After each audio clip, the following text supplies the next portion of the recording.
Randy here, and today we're going to be trying a little welding trick I saw online, because if it's online, it's got to be true, right?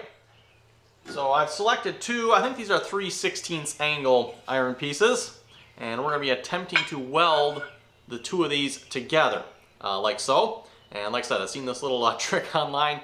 Somehow I don't think it's going to work as well as what they portray it to, but I thought we'd give it a try and see how it works out. So first things first, we're going to put a bevel down these. I mean, if you're going to weld these together, you would normally do that anyway. Put a bevel in them so you get good penetration and they weld together good. So we're going to start with that, and then we're going to see if we can get these to weld together.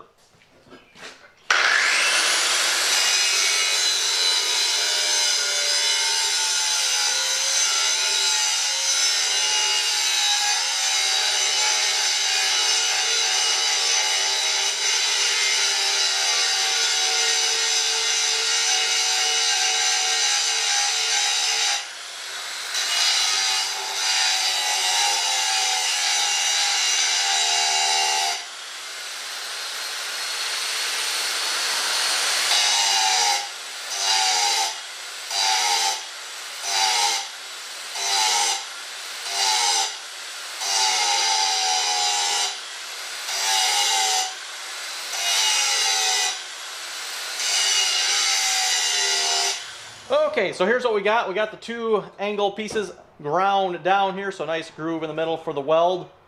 Got them clamped together here. And we're simply just going to lay the welding rod down the middle here. For those of you who have not seen this trick before, lay a board on top, and we're going to see how this welds. Now, I'm not entirely sure what kind of welding rod was used in the video, so I'm going to start out with the standard 70-14 here. We'll see how that goes. And I guess worst case, I can always try 60-11.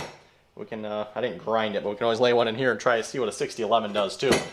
So we'll start out with the 70-14, see how that looks like, and go from there. Okay, so like I was saying here, I'm not sure which welding rod we're going to go with here. I'm thinking we'll start with the 70-14 here. Probably not 5/32. That's probably a little big. I'm thinking the 1/8 inch here. Or I do have 3/32 as well. Possibly also, that's it, that is not it. More 1/8 inch. Could go with some 60-11 too, 3/32. I think that's a little small though. Probably, again, I think I have 1/8 inch here. Yes, I do. So 1/8 inch, 60-11.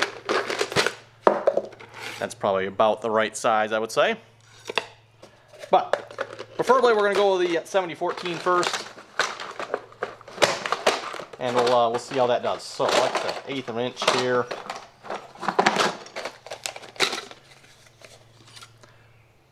And we'll see how that works out. Okay, so we're going to take our welding rod here, lay it in there, something like that. And I think, did I have a little piece? Yes, I got a little piece here. Just a shorter one we can use to start the arc. And then we're simply take the board, lay it on top.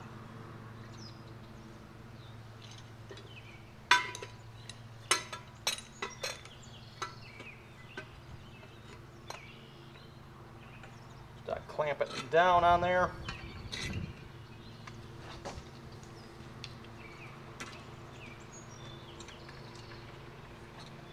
Make sure that's on good. And grounding clamp.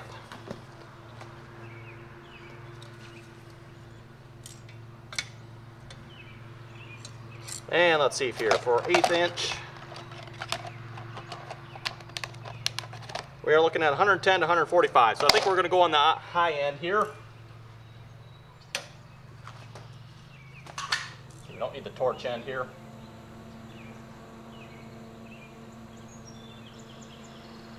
Okay, we got it set for 135. That should be pretty close, I think. Got it set to arc. Should be good. So let me put on a welding helmet here to see what happens.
Well, folks, it was going okay until the board fell off there. Okay, folks, let's see how it turned out here. Obviously, once the board came off, it quit welding.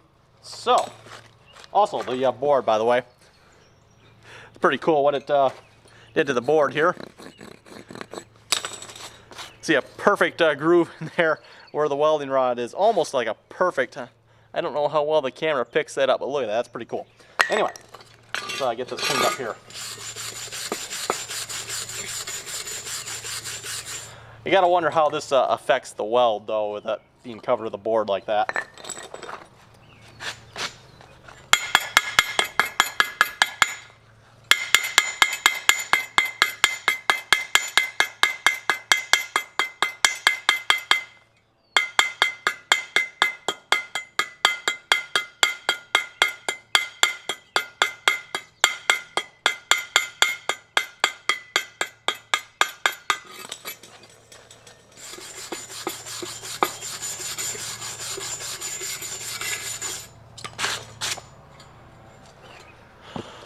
Okay, well, I wouldn't exactly call this the prettiest weld I've ever seen, but where it is welded, it doesn't look too bad. It's just very spotty, as you can see. So anyway, with that, folks, I hope you enjoyed this video. If you have any comments or questions about this, be sure to leave them below. Obviously, I probably would not recommend this welding technique, but it was rather cool to watch. So anyway, folks, thanks for watching, and until next time.